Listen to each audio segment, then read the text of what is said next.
This book titled And the Witnesses Were Silent by Wolfgang Gerlach. It's about the church in Germany and how it helped Hitler rise to power. It's an extremely difficult book to find. You wouldn't believe how much trouble I had finding this. It was really expensive. I only found a total of like 3 or 4 copies or something, but I have it and I want to read it from beginning to end. So I scanned in a copy of my book so that I can read it for my own personal use, and we're going to read it together. I did scan it in and it took me forever. I literally spent the past 2 days doing it. This book is really, really fascinating. I just like look, check out the table of contents here. Part 1, Part 2, Part 3. It's only really 236 pages long, so hopefully we can like burn through this pretty quickly. Yeah, take a look at the preface. This is how it starts. This study was accepted in 1970 as a doctoral dissertation by the Evangelical Theological Faculty. For years, it went unpublished since it contradicted much of the accepted thought among veterans of the church struggle and leading church historians. Eventually, he was basically like given funding to publish this, to write and publish it, turn it into a full-blown book, and it was quite an undertaking to accomplish. So anyway, we're starting on part 1, the defamation of the Jews, 1933 to 1935. So let's start there. Within the soul of the German people, the groundwork for the exclusion of the Jews from German public life had been prepared sufficiently by 1933. The church could look back on a long theologically rooted tradition of hostility toward the Jews. The state stood on the verge of consolidating its Volkish nationalist ideas about the Nordic race and the need for racial purity into a set of governing principles. Walking into this, if you guys are unfamiliar with it, I'm just going to explain some terms as we go. I already talked about Volkish and what it means in the previous one, but for all intents and purposes, Volk, V-O-L-K, means race, and Folkish means racist. Not exactly. There are some mystical qualities to the terms, and Folkish means more like kind of supernaturally, mystically unique and special. Like German Aryan people are kind of divinely chosen and everybody else is inferior. That's really what Folkish means. But for our uses, we'll use race and racist for folk and Folkish. Given the general mindset of the German population, the only thing still lacking was the appropriate legislation. So German people were absolutely out of their heads on how special they are, and all they needed was legislation to force non-Aryans out of government and public life in any way. Some church leaders shared the state's new consciousness. The guidelines of the German Christian faith movement, published on 26th of May 1932, announced, quote, "We see race, Volkstum, or ethnic cultural heritage, and the nation as God-given orders of life entrusted to us by God.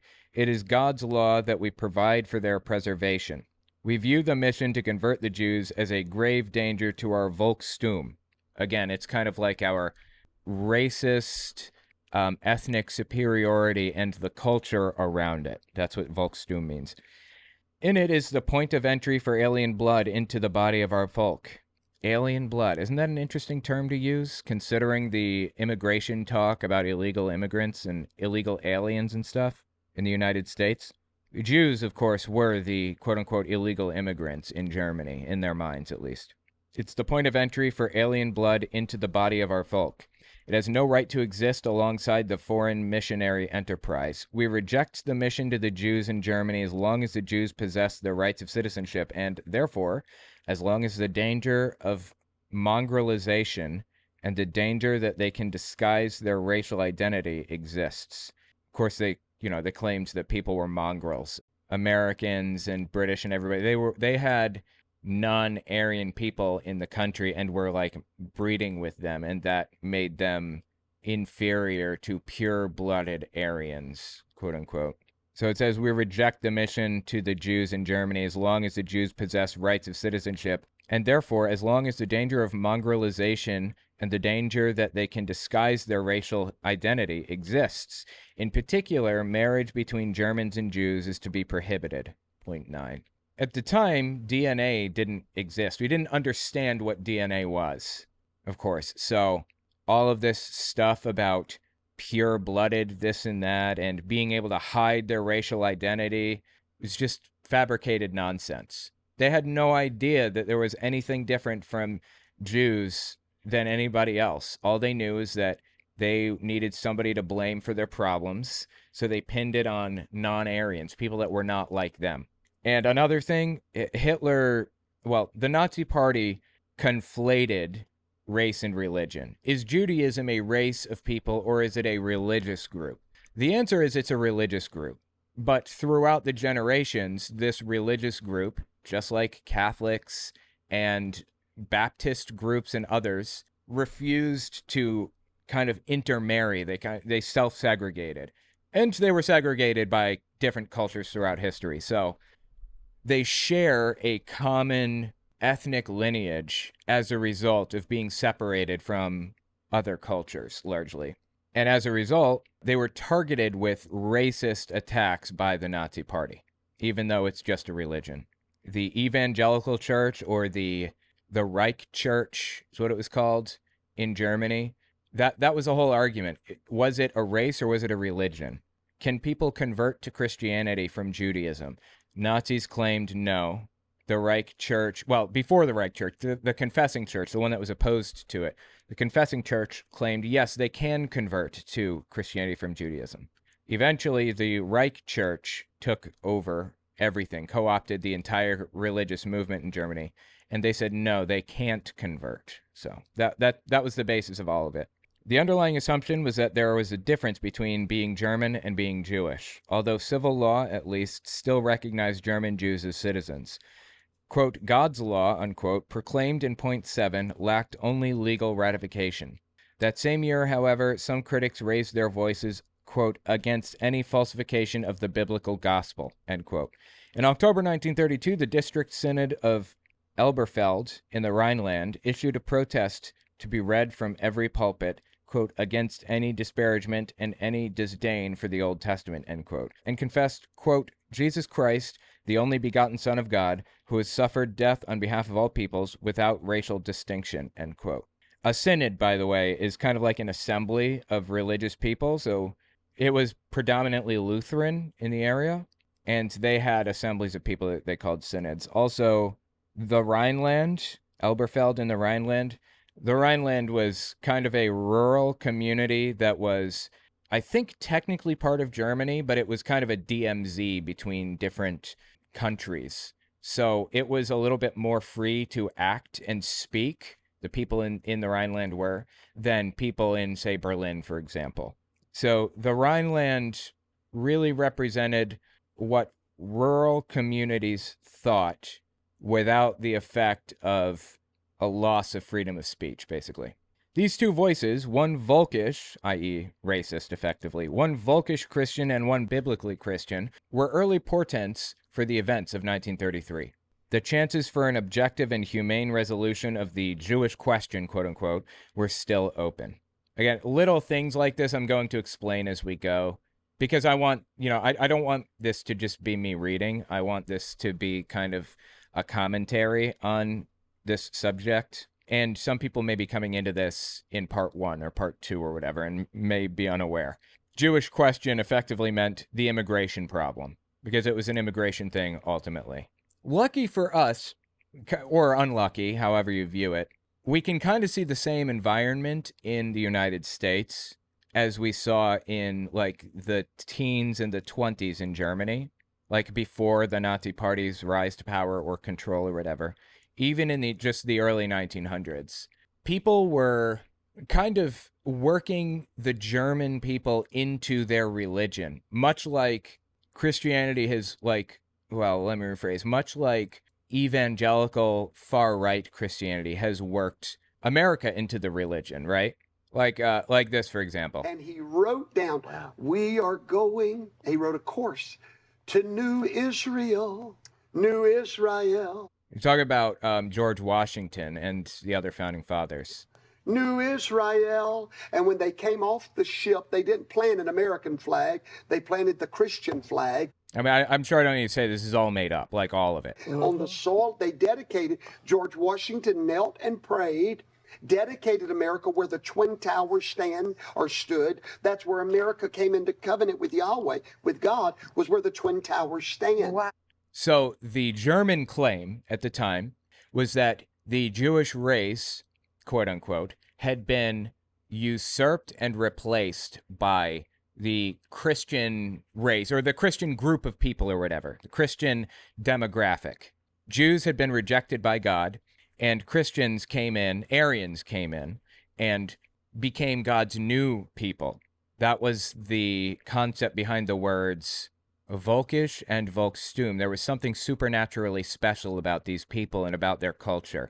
And Jews, having been rejected by God, were sick and satanic and evil, and were trying to take control of the government, and you never knew who was Jewish because they looked just like us. So they just kind of secretly, quietly slipped into society and got to positions at the very top and imposed their will on Germans. That's the belief behind it. It's useful to kind of draw parallels between then and now so that we can kind of understand the mindset of the era. And I have a billion examples of that. It's not just Shane Vaughn. There are like tons and tons of influential congressmen and presidents and things like that who have that same kind of viewpoint. Anyway, let's keep reading here. The chances for an objective and humane resolution of the Jewish question were still open. Within months, however, any such possibility vanished, in part because of the rapid implementation of Nazi racial laws, in part because of the Church's failure to protest them. This is a complicated philosophical question. Should the Church have gotten involved in politics? I stand for separation of church and state. What would it have been right? Should I have advocated for the church to stand up against the Nazi movement? I'll talk about it a little bit more in a while. This is chapter 1. Church responses to early anti-Jewish measures. Despite the intense pace of Hitler's early weeks in office, it was in his own vital interest that the policies toward the Jews, as outlined in Mein Kampf, his book titled My Struggle, where he laid out his plans, be carried out skillfully. I personally believe that Hitler planned the whole thing beginning to end, where he was going and how to get there, maybe from the moment of the beer hall putsch, even before that, where he did this coup against the government, this insurrection against them, and almost succeeded, got sentenced to 5 years in prison for high treason. In retrospect, the rapid succession of events between March 23rd and April 1st, 1933, suggest a calculated drama. I believe March 23rd is when Hitler officially took control of the government through the Enabling Act. That's when people consider the German government to be gone and be replaced with Hitler's regime. And April 1st was the first anti-Jewish legislation. So it was like a week or a week and a half before things really started ramping up. The first step was the March 23rd law for the removal of distress from people and state, the Enabling Act, which gave the government the right to pass laws without the Reichstag's consent, which is their Congress. The Reichstag is Congress. Even when these laws deviated from the Constitution. The government was very much just like the United States government. I mean, they're analogous to each other. This set the precedent for the next step. The April 1st boycott of the Jews, a deliberate experiment for a law that would isolate the Jews from state and society. The boycott of April 1st. Given the almost universal acclaim in Germany for the Enabling Act, it was easy to justify the boycott of the Jews as a defensive reaction against the Jewish parasites threatening the Volk. In the words of the NS Courier, where there was reason to fear that the boycott would meet with protest, the Nazi press declared the government's actions to be the acts of communists. That was the Nazis' primary political enemy. Jews didn't really have much political sway. They were a small minority group in the country, really small. Communists were somewhere in the vicinity of about a third of the political movements. Catholics were kind of the center party. Communists were on the left and Nazis were on the right. By the way, the SA, before we read the next sentence, the SA was the brown shirts. It's basically like the Proud Boys, modern day Proud Boys. They were people who went on the streets and fought Hitler's enemies. They would, beat up political opponents and capture them and whatever it took. That's what the SA was originally, until they were renamed to the SA, which is an abbreviation for a big long German word. The vandalism of the SA was played down as revolutionary overzealousness.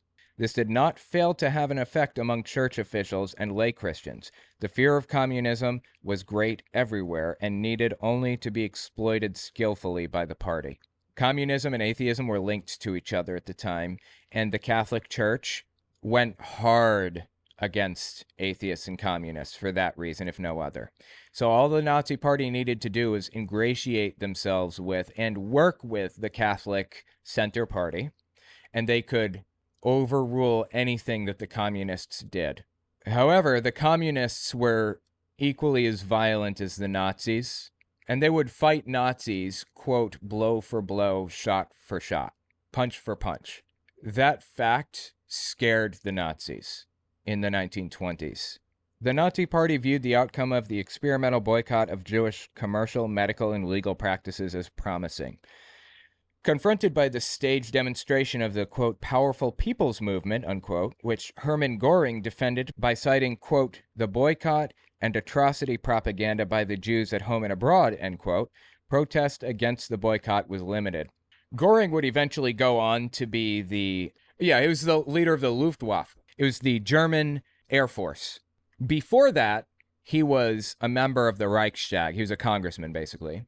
And before that, he worked closely with the Nazi Party, and he was second in command, effectively, to Hitler. So Hitler drew up plans like if he died, Göring was the one that would take control next. And he pulled a lot of strings and stood in for Hitler where it was convenient and things like that. Anyway, back to the book here. The Nazi Party viewed the outcome of the experimental boycott of Jewish commercial, medical, and legal practices as promising. Confronted by the staged demonstrations of the, quote, powerful people's movement, end quote, which Hermann Göring defended by citing the, quote, boycott and atrocity propaganda by the Jews at home and abroad, end quote, protest against the boycott was limited. Here and there, sheltered in diaries, a few quiet voices suffered under their faint-hearted church. The respected novelist Johann Klepper, whose wife was Jewish, wrote, quote, the silent pogrom today reached a high point with the legalization of the boycott against Jewish businesses, judges, lawyers, doctors, artists. The hatred this sows among young Jews must become terrible. Beginning of a new age? But I believe in God's mystery which he established in Judaism, and because of that, I can only suffer under the fact that the church tolerates the present proceedings. I sense what it means to be a servant of God, quote unquote. The end of Johann Klepper's diary entry. There's little evidence of abhorrence within the church for the intensifying anti-Semitism.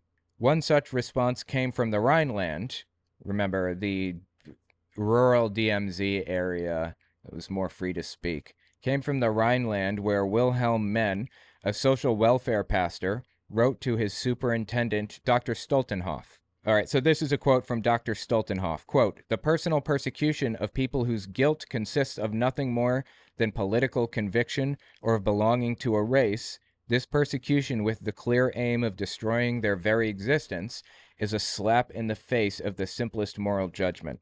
It's obvious that the masses cannot be permitted for years and years to scream, to hell with the Jew, without eventually succumbing to this brutal desire for persecution.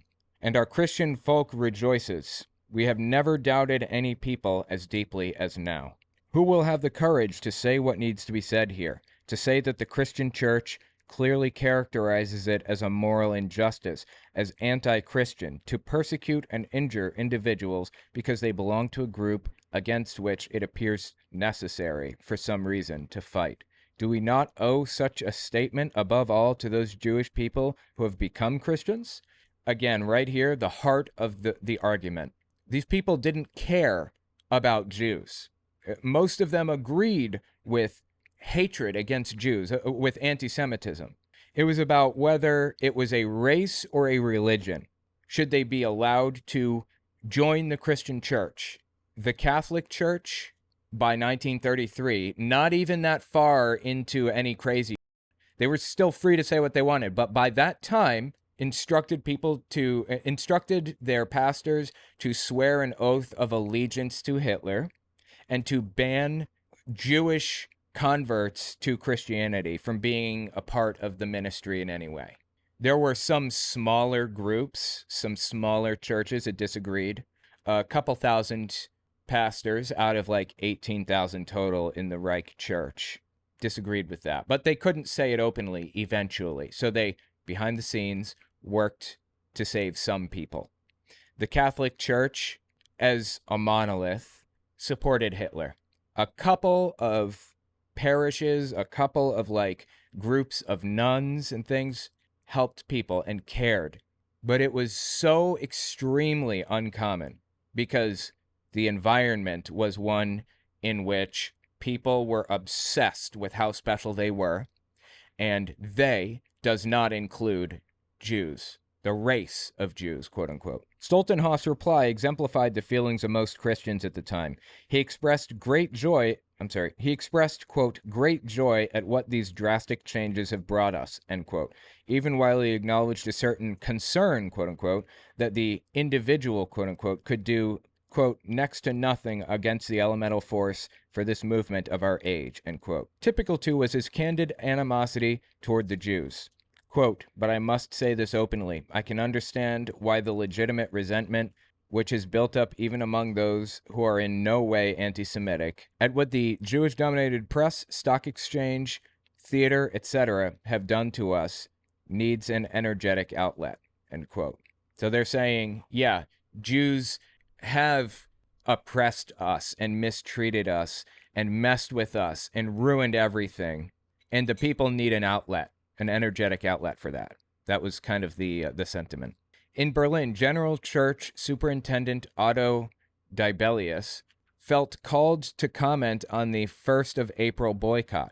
His earlier comments, however, already revealed the inherent conflict between his nationalist, bourgeois, and anti-Semitic background and his subsequent role as a confessing Christian in opposition to the state. Bourgeois, of course, meaning like upper middle class, rich, effectively. And it was, generally viewed as a bad thing to be bourgeois because it was like a populist environment at the time. In 1928, Dibelius had accused, quote, a strong Jewish element, end quote, of propelling, quote unquote, Germany's political leadership in a, quote, calculated and malignant, end quote, direction. That same year, he sent an Easter message to the pastors in his district. Quote, my dear brothers, all of us will not only understand but have complete sympathy for the final motivations behind the Volkisch movement. Remember, like the racist movement, basically. Despite the evil ring that the word has acquired in many cases, I have always considered myself an anti-Semite. It cannot be denied that Judaism plays a leading role in all the corruptive phenomena of modern civilization. God bless us Christians and our Easter proclamation. Dibelius eventually went on to do some pretty heinous stuff and support some real heinous stuff too. Anyway, continuing on. Dibelius's commentary on the April 1st, 1933 boycott appeared in the April 4th Berlin Evangelische Sonntagsblatt. Evangelisch means evangelical, effectively. It wasn't evangelical in the way that you may be thinking. They were Lutheran. And evangelisch may more accurately translate here to Protestant. But I've been calling it the evangelical church because that's effectively what it was for the most part, depending on how you define it. So Dibelius's commentary appeared in this newspaper. Quote, the last 15 years in Germany have strengthened Jewry's influence to an extraordinary degree. The number of Jewish judges, Jewish politicians, Jewish civil servants in influential positions has grown measurably. Of course, that's like completely false. Jews were just integrating into the society, but people were looking for a scapegoat for their problems, and they found it. In fact, a lot of Jews at the time and in that place were also ultra-nationalists in the same way that everybody else was. Like this Volkisch thing, race and racist, this extreme ethnocentric racist attitude existed in a lot of Jews in that time and place also. They viewed themselves as Germans because they'd lived there for like hundreds of years. Their families were from Germany. They didn't even talk about the old stuff, from where they were before. They cared about the German country, and they cared so much that they even volunteered to fight in World War One in a disproportionate amount. Like, proportionally more Jews fought on the front lines than Aryans, quote unquote. But they were eventually turned against. Meanwhile, foreign interest in the ominous events in Germany had been awakened. The tone of press and radio reports abroad was quite different from that of reports within the Reich. Reich meaning empire, is the German Empire. In Germany, however, elation about the new tough government, the national breakthrough, quote unquote, and the vote of confidence in the new Fuhrer led even church leaders to criticize these foreign reports as typical statements of inflammatory Jewish propaganda. So, foreign radio and newspaper reports were talking about the extreme mistreatment of Jews during the April 1st boycott, basically, and showing pictures and stuff of real heinous stuff, people being beaten to death, of the word Jew painted across their storefronts, things like that. If it was bad enough for foreign press to report on the mistreatment of Jews before we had any kind of social media, before we had cameras or like video cameras, before we had like any of that stuff, imagine how bad it was. In the early 90s, Rodney King was a dude that was beaten half to death by, I think, the LAPD. This had been happening for years and years and years, but nobody could prove it because they didn't have video cameras. In the early 90s, video cameras started to be a little bit more commercially available, more common among normal people. And somebody was filming Rodney King being beaten half to death by the cops from a window. When that appeared in court, when those officers were criminally charged, people said, finally, we can show what's happening to us. Those police officers were acquitted of all charges. I think there were like 12 of them. Cop cars just kept showing up. Cops get out and take turns beating the shit out of the guy. Imagine how bad it must have been for the world to take notice before video cameras even existed. Anyway, let's continue. Dibelius responded to the foreign press coverage in a radio speech that was reprinted in the April 6, 1933 Reichsanzeiger. Quote, "There is not one true word in the ghastly news reports about the gruesome and bloody treatment of the communists." The communists? We're talking about Jews here. On the basis of these false reports, the Jewish community in several countries has begun agitating against Germany. In order to break this boycott, the German National Socialists, or the Nazis, that's what that term meant, the Nazis have now initiated a boycott movement against German Jewry. This boycott has been limited for the present to one single day. It's proceeded with absolute calm and order. Isn't that interesting? There has been only one single bloody incident in Kiel. In Berlin and in the rest of the Reich, or the Empire, nothing of the same nature has occurred. The boycott has been lifted until further notice. The government desires to wait and see what happens in the outside world in the coming days. In addition, the government operation is underway to remove the Jews from public administration, particularly the judiciary. Jews in Germany make up not even 1% of the population. I mean, that should tell you something, that, like, Jews aren't causing a problem, but okay. The proportions here should become again what they were previously.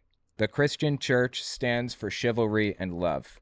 The church fervently wishes that the hour may soon come when violence is no longer necessary, but in which the newly ordered life of the state allows room for love and justice.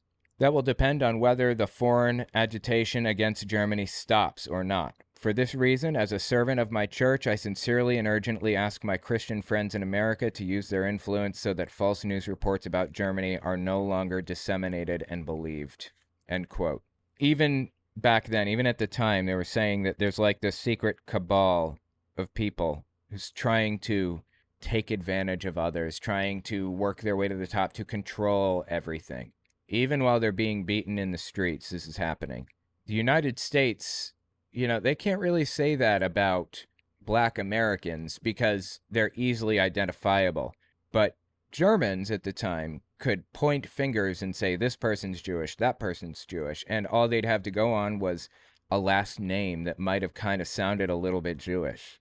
Hell, maybe the person wasn't involved in the religion in any way. Maybe they were just like part of this family and they'd married into like a Catholic family and they're now Catholic. Didn't matter.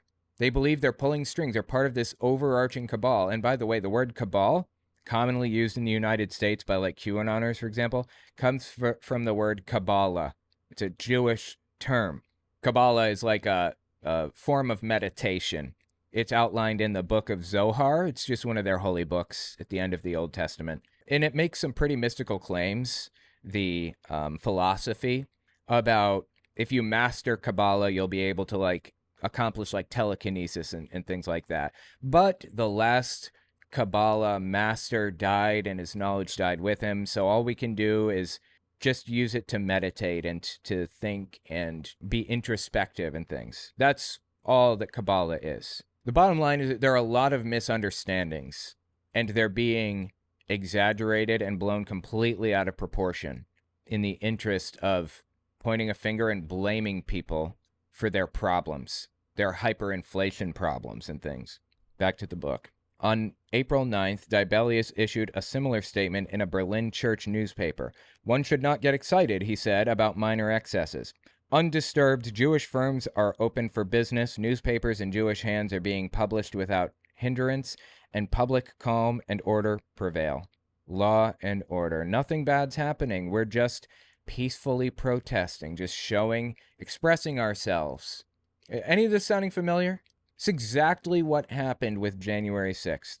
It looked really, really bad, and then slowly but surely turned into, it's just a protest. Nobody did anything wrong, and if they did do something wrong, then it was the other side that was doing it. Dibelius blamed the uproar over the boycott on Jewry's international connections, and predicted that when German Jewry becomes economically threatened, the overseas agitation will end that much sooner. He recommended closing Germany's eastern border against Eastern Jews as a protective measure and appealed to the German steadfastness that will not succumb to an alien race. Reminder, Otto Dibelius, he was a general church superintendent. So he was speaking on behalf of the Protestant church in Germany, which is very much unified. It was one body, effectively. It controlled entire towns in some areas, largely to the north, and the Catholic Church controlled towns to the south. But the evangelical church, or the Protestant church in Germany, was pretty much entirely made up of Reformed Christian, which is like a Calvinist denomination, and Lutherans, which is very similar to Catholicism in many ways. So anyway, it eventually became like a unified group, and he represented all of it in his statements here. Dibelius's opinion was not just influential at the time. After 1945, he served as Bishop of Berlin-Brandenburg and later became president of the Evangelical Church of Germany.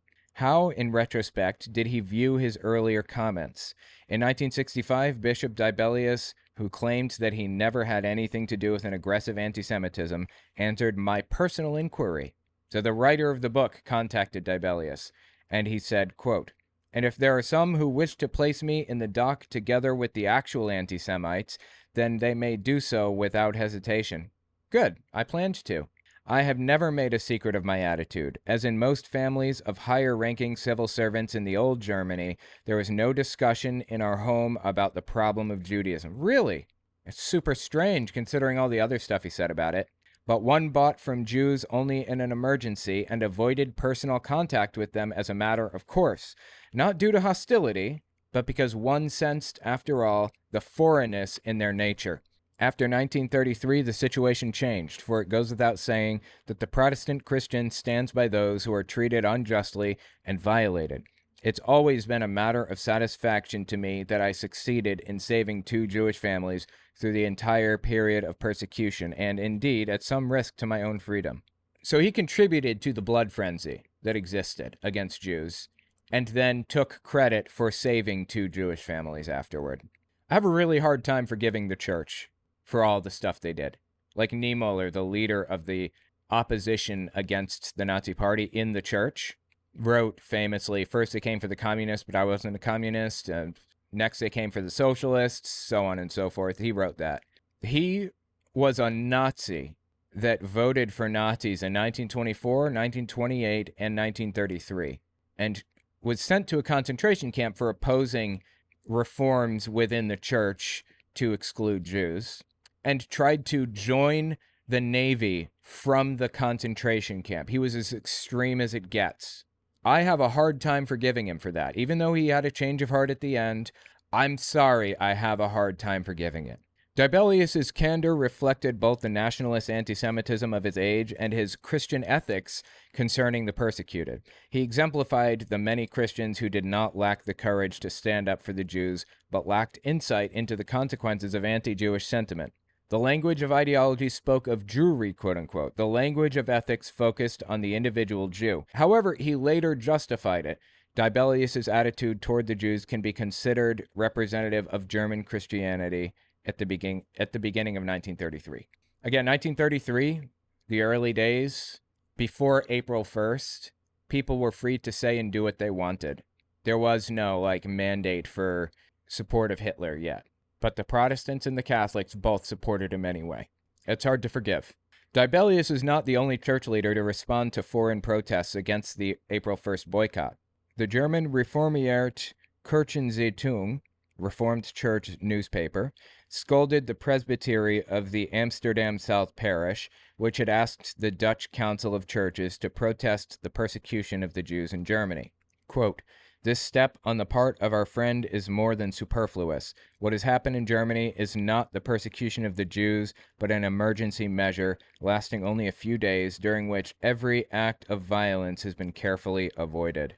The fact that this measure was forced upon us by the behavior of the foreign Jewish press is one that no one regrets more than we Christians in Germany, and we are satisfied that when the campaign of lies ceases, the boycott of the business of our Jewish fellow citizens will cease as well." This is a lot like Donald Trump saying, "I'll release my tax returns," when Hillary releases the 30,000 emails she deleted. Setting in unreachable goalpost. It's impossible to accomplish their preconditions. It's impossible for Jews to, cease their campaign of lies, quote unquote. Because there was no campaign of lies orchestrated by Jews. This is just an excuse they're using to hurt them more. The same paper dismissed accounts that had appeared in a Scottish church paper, Scots Observer, which reported that religious persecution had forced thousands of Jews to leave Germany. In truth, wrote the Reformierte Kirchenzeitung, only East European Jews were forced into emigration, emigration. So emigration is leaving a country. Immigration is going to a country. Only East European Jews were forced into emigration, and the only Jews emigrating voluntarily, such as Emil Cohn Ludwig, Leon Feuchtwanger, Einstein, and others like them, are those who see that in a newly respectable Germany, they will lose their effectiveness. Oh yeah, Einstein. Albert Einstein was a Jewish person from Germany who fled. And oh man, were the Nazis upset when they found out that Einstein discovered or invented or whatever general relativity. They were not happy.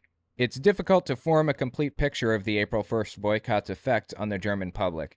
The brutality of the outrages against Jews and Jewish businesses was covered up by party officials. Few people dared to show public solidarity with the Jews. Organized protests failed to occur. A few isolated protests emerged from the ranks of the evangelical church. One was sent to the Church Federation office in Frankfurt by church councilman Johannes Kubel.